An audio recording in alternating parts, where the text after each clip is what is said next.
មួយវីដេអូនេះបងប្អូនមើលឲ្យដឹងថាពេញចិត្តដែរបងប្អូនបាទសម្រាប់បងប្អូនដែលមិនដែលបានមើលតាក់ទងជាមួយនឹងបាទយន្តហោះដែលថតទៅរៀងចិត្តអញ្ចឹងបងប្អូនបាទហើយដូចបងប្អូនមើលទៅនេះគឺជាយន្តហោះដែលទើបឯកចំយៈដែលឃើញទម្លាក់មកអញ្ចឹងចង់លួចបលឹងដែរបាទឃើញបងប្អូនមើលអញ្ចឹងទៅដែលលក្ខណៈមួយនឹងយន្តហោះដែលកំពុងតែមកដល់ហើយយន្តហោះមួយទៀតកំពុងតែរៀបចំបាទហោះបាទចឹងវារៀងពីរជួនគ្នាដែរឃើញទេដូចឡាននឹងកំពុងតែរុញមកដល់ទិសដៅហើយបាទអញ្ចឹងដូចវីដេអូមុនអញ្ចឹងហ្នឹងហើយចាំបើសិនជាបងប្អូនចូលចិត្ត complete follow ដើម្បីទទួលបាន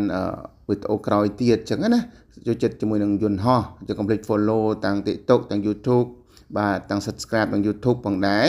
បាទអញ្ចឹងដូចនេះជាយន្តហោះដែលទើបមកដល់អញ្ចឹងទៅមានការទម្លាក់អីវ៉ាន់អញ្ចឹងទៅហើយសម្រាប់យន្តហោះធំហ្នឹងបាទកតាហ្នឹងកំពុងតែរៀបចំចេញដំណើរបាទអញ្ចឹងវាជាការចំណេញចក្ខុបាទភ្នែកកំដរអារម្មណ៍ផងដែរសម្រាប់ពុកម៉ែបងប្អូនដែលកំពុងតែទស្សនាជាពិសេសដូចពេលព្រឹកអញ្ចឹងអ្នកមើលពេលព្រឹកគឺចំណេញពេលព្រឹកបាទវាប្លែកភ្នែកជាមួយនឹងថ្ងៃអាទិត្យដោយសារថ្ងៃសៅរ៍ហើយសារតែខ្ញុំផុសនេះគឺជាព្រឹកថ្ងៃសៅរ៍អញ្ចឹងវាចំណេញភ្នែកដែរបាទដោយសារតែបើសិនជាបងដែលចង់ទៅថតនៅក្នុងពលានគឺមិនអាចចូលទៅបានចិត្តដូចខ្ញុំបានទេបាទលេងតែបុគ្គលិកដែលមានបានចិញ្ចូលឬក៏ជាមួយទៅតភ្ញៀវដែលមានការជិះយន្តហោះបាទចិញ្ចូលទើបអាចចូលទៅថតបានដូចខ្ញុំ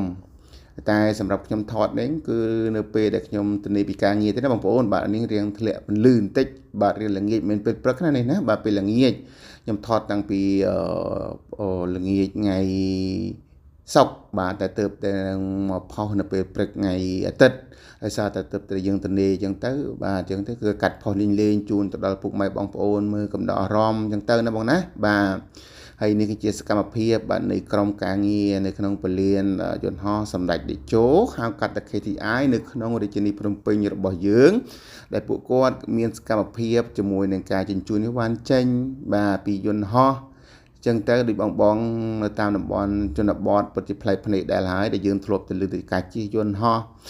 ចឹងទាំងគេជិះវាម៉េចបាទនោះយន្តហោះទើបមកដល់មួយគ្រឿងទៀតនេះបាទល្អណាស់បងប្អូនមើលចឹងបាន3ណាបងណាបាន3យន្តហោះបាទសន្ទឹមគ្នាហ្មងបាទមានទាំងយន្តហោះទើបនឹងចុះមកដល់យន្តហោះរៀបចេញដំណើរយន្តហោះជាមួយនឹងធ្វើទម្លាក់អីវ៉ាន់ចុះបាទចឹងវាចំណេញភ្នែកដែរចាំមិនបាច់ចូលទៅក្នុងទេហើយក៏មិនបាច់ទៅដល់ពលានគាត់តែមើលទៅវីដេអូនេះហើយនឹងជួយ like ជួយ share និងទទួលបានវីដេអូថ្មីបើសិនជាគិតថាតើវីដេអូនេះវាមានអត្ថប្រយោជន៍អត់បាទវាអត់មានទេបាទគ្រាន់តែវាជាការកំដរការអបសុកសម្រាប់ពុកម៉ែបងប្អូនតាមជនបទចឹងណាបាទចឹងបើសិនជាដូចខ្ញុំនៅតែនិយាយដដែលបើសិនជាបងនេះដែ